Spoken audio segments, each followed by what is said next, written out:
जय माता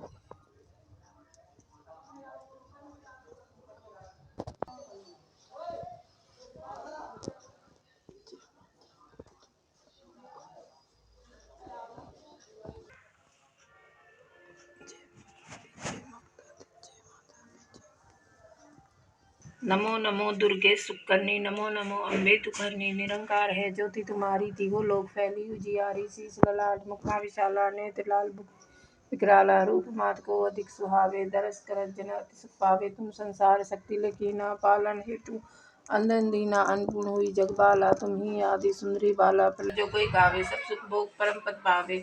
देवी दास नित जानी, कहो कृपा जगदम्बा भवानी। जय माता श्री। अम्बे तू है जगदम्बे काली, जय दुर्गे खप्पड़वाली। तेरे गुण गाए भारी।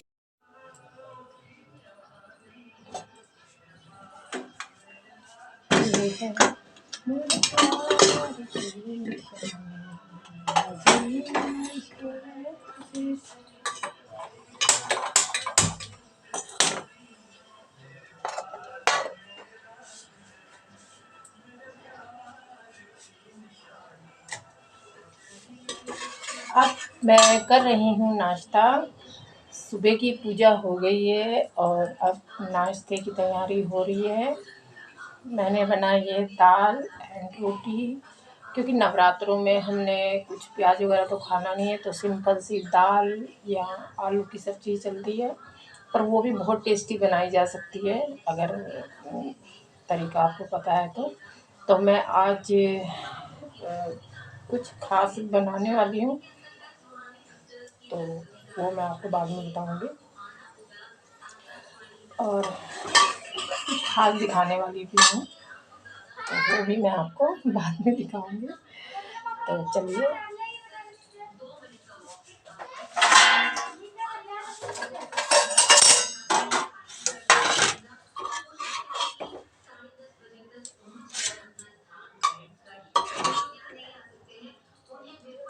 शिवानी अपनी प्लेट ले बेटा।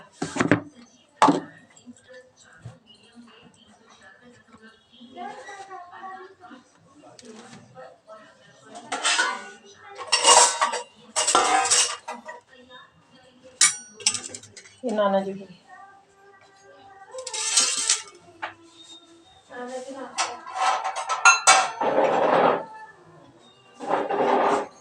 दवाई दे देना बेटे।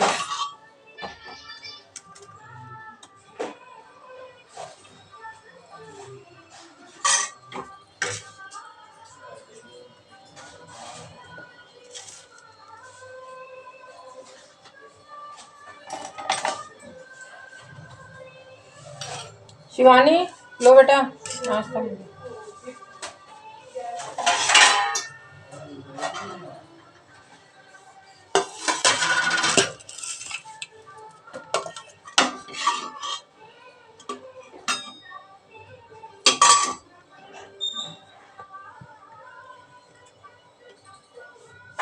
चलिए नाश्ता करने।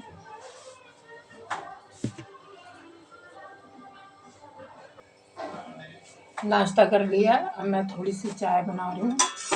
चाय मैंने चढ़ा दी है, ये देख रही है, आपको दिख रही है। ये मैं डोंगे में बना रही हूँ, इसमें दूध था तो इसी में चाय बना रही हूँ।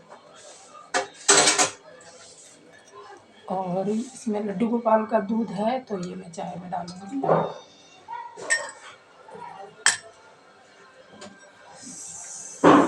सारी चीज़ें हम ऐड कर देंगे चाय में, पत्ती और चीनी मैं ऊपर से डालूंगी, जिसको पीनी है वो पी लेंगे। शिवानी चाय पिएगी? मना कर रही है, कोई बात नहीं।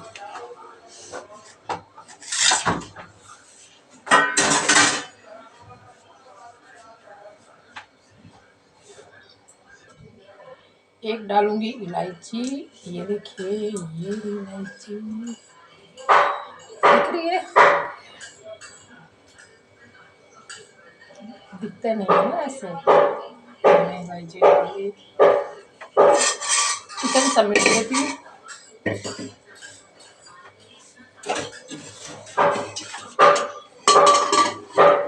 नवरात्रे चल रहे हैं ना, तो खास तौर पे साफ सफाई का तो ध्यान पूरा ही रखना पड़ता है। सुबह नाश्ता वगैरह बनाने से पहले भी, ये तो मेरा रोज का काम है, मैं डेली करती हूँ, कोई आज नई बात नहीं है।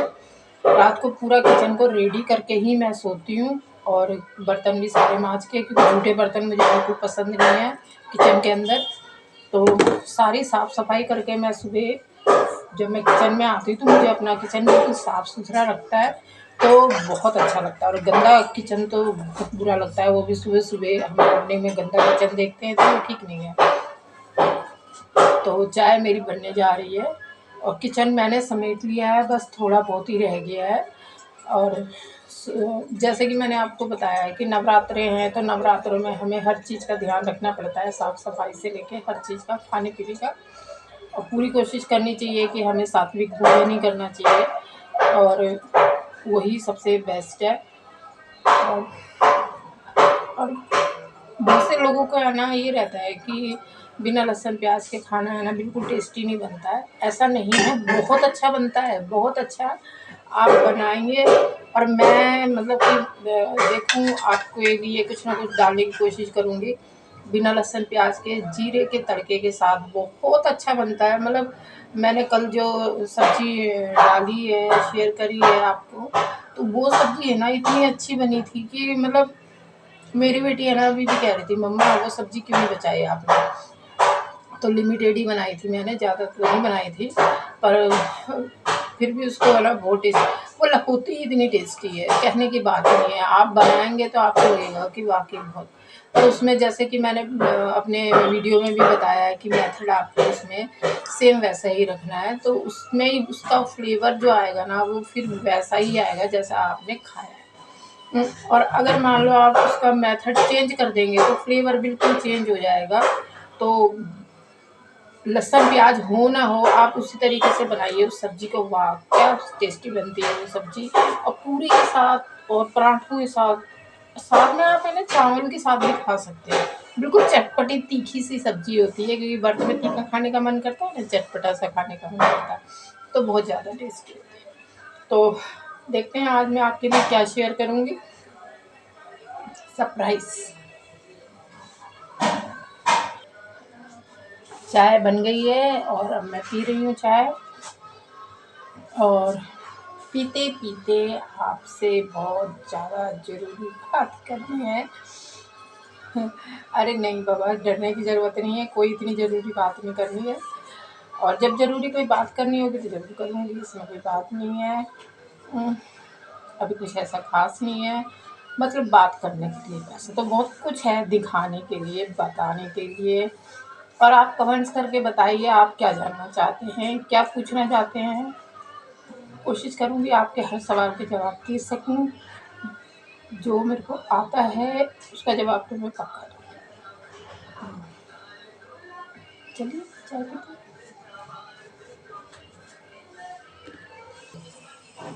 चाय पी ली है, बस थोड़ा सा ठीक ठाक कर लेती हूँ किचन को, फिर आगे दिखाती हूँ।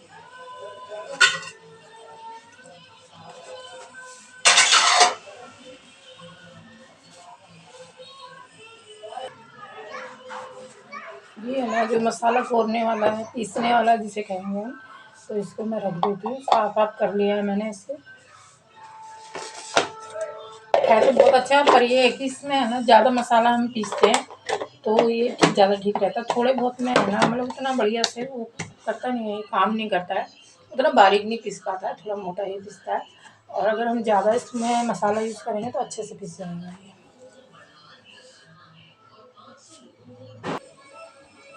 थोड़े से बर्तन चाय के हैं तो वो मैं मांज लेती हूँ, क्योंकि नाश्ते की 2 प्लेटें हो गई और चाय के 2 कप हो गए पापा के और मेरे, और इसको मैं मांज लेती हूँ। किचन का काम पूरा रेडी हो गया मेरा, और कोई काम ऐसा है नहीं करने वाले।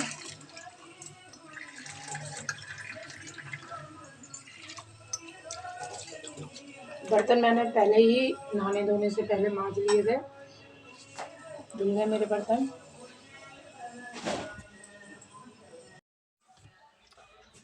चलिए मैं आ गई हूँ रूम में, थोड़ा सा समेटने का काम कर लेती हूँ।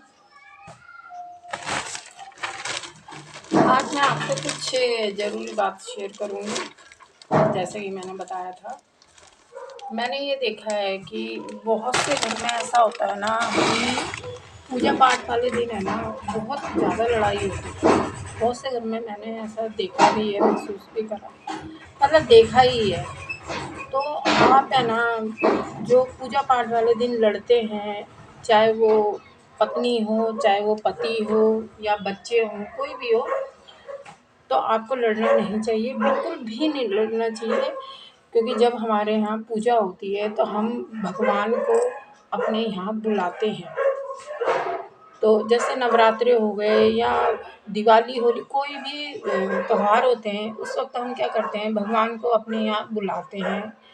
अपनी सुख समृद्धि के लिए हम भगवान को बुलाते हैं। और बुलाने के बाद या बुलाने से पहले हम लड़ना शुरू कर दें या घर का माहौल गंदा बना दें, तो बताइए भगवान आएंगे क्या? नहीं आएंगे। जो आप पूजा करोगे वो मन को बहलाने के लिए करोगे, उसमें कुछ रहेगा नहीं, ठीक है ना? तो इसलिए मैं आपसे हाथ जोड़ के यही रिक्वेस्ट करना चाहती हूँ कि आप लड़िए, आगे पीछे लड़ लीजिए। पहली बात तो इतना लड़ने की ज़रूरत ही क्या है? और अगर आपको लगता है कि नहीं, लड़े बिना हमारी बात नहीं बनेगी, तो कोई भी त्योहार से पहले लड़ लीजिए। पर त्योहार वाले दिन घर का माहौल गंदा मत बनाइए, अच्छा बनाइए, ताकि आपके घर में भगवान प्रवेश करें और आपको सुख समृद्धि, खुशी, सब कुछ आपको मिले जो आप चाहें। जिस तरीके से हम अपने घर में मेहमान को बुलाते हैं, अब मेहमान को बुलाते हैं, स्वागत भी करते हैं, खिलाते भी हैं, पिलाते भी हैं, सब कुछ कर लेते हैं, पर मेहमान को बुलाने के बाद फिर हम आपस में लड़ने लगते हैं। तो उनको बुलाने का फ़ायदा क्या है? ये उनका अपमान है, ये उनका अपमान है। मेहमानों को बुलाते हैं और फिर आप लड़ते हो, तो ये उनका अपमान है। ऐसे ही ये भगवान का भी अपमान है।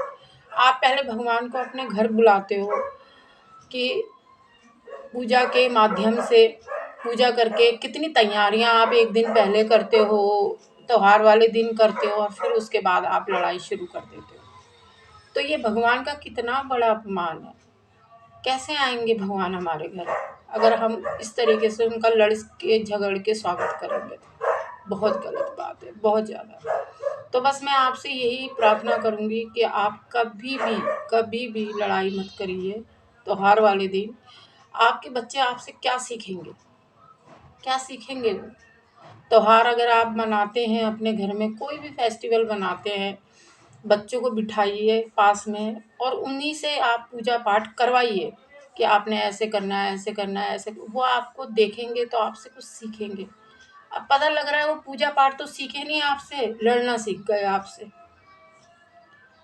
क्या आप क्या बोलोगे, क्या मैसेज दोगे समाज को? समाज को मैसेज अगर कहते हैं ना हम सही नहीं दे सकते, तो गलत भी नहीं देना चाहिए। तो खास तौर पे मैंने यही बात आपको बतानी थी। मैंने बहुत से घर में देखा है, लड़ते जब बहुत ज़्यादा लड़ाई होती है और फिर उसके बाद वो नॉर्मल हो जाते हैं। मतलब पहले भगवान को बुलाया, फिर लड़ाई करी, उनका अपमान करा ज़बरदस्त, और फिर उसको जितना मर्जी सॉरी बोल लो, फिर वो बात नहीं रहती जो आप सोचो। कितना कुछ उनको आप मिठाई का भोग लगाओ, फल का भोग लगाओ, जितने मर्जी आप व्रत रखो, जैसे मर्जी आप कुछ करो, फिर वो बात नहीं रहती। इसलिए कभी भी आपके घर में पूजा पाठ हो तो आप लड़ाई झगड़ा ना करें।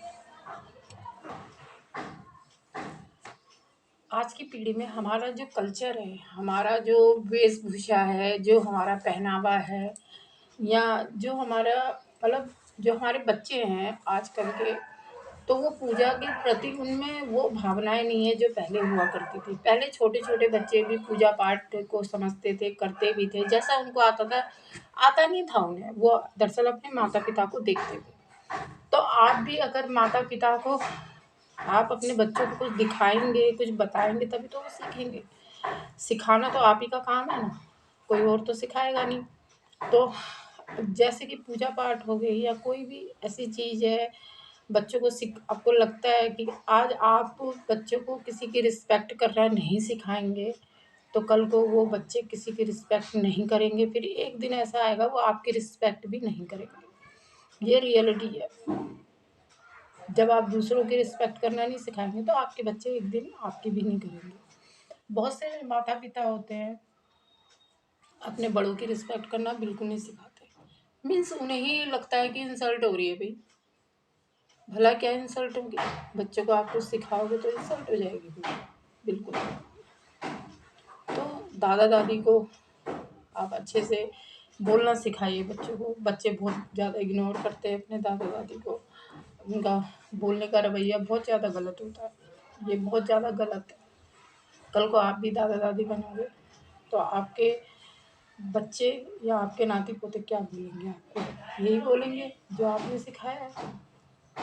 तो बहुतों की शिकायत रहती है कि हमारे बच्चे ऐसे बोलते हैं वैसे बोलते हैं। वो इसलिए बोलते हैं क्योंकि आपके घर का माहौल परफेक्ट नहीं होता है। परफेक्ट होगा तो मतलब ही नहीं बनता कि कोई गलत बोले। मैं मान ही नहीं सकती। घर का माहौल बहुत ज़्यादा मैटर करता है, बहुत ज़्यादा। जिसके घर का माहौल जैसा होगा बच्चों में वो चीज़ नज़र आएगी कहीं ना कहीं, डायरेक्ट इनडायरेक्ट।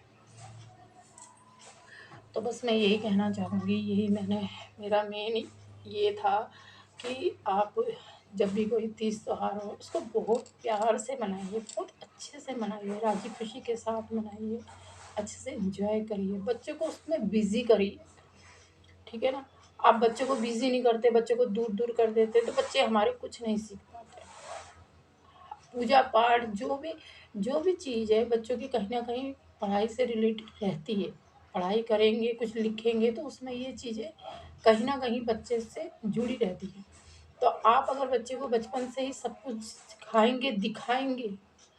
हैं, आजकल के माता पिता क्या दिखाते हैं? लड़ाई झगड़े, जो बच्चों के शायद बहुत काम आते हैं। फिर वो क्या सीखते हैं? फिर वो आप सिखाते हो ना, फिर वो आप ही से लड़ते हैं। चलो, आपने तो हमें ये सिखाया है। बड़े होते हैं फिर वो आप ही से लड़ते हैं। तो ये चीज़ें मत सिखाओ, बहुत गलत मैसेज होता है ये। बच्चे का जो दिमाग होता है बहुत सॉफ्ट होता है, जो डालोगे वो उसके माइंड में फिट हो जाएगा। अच्छी बातें डालोगे तो वो फिट हो जाएगा, बुरी बातें डालोगे तो वो फिट हो जाएगा। तो मैं अपनी ब्लॉग यहीं समाप्त करती हूँ। Bye guys.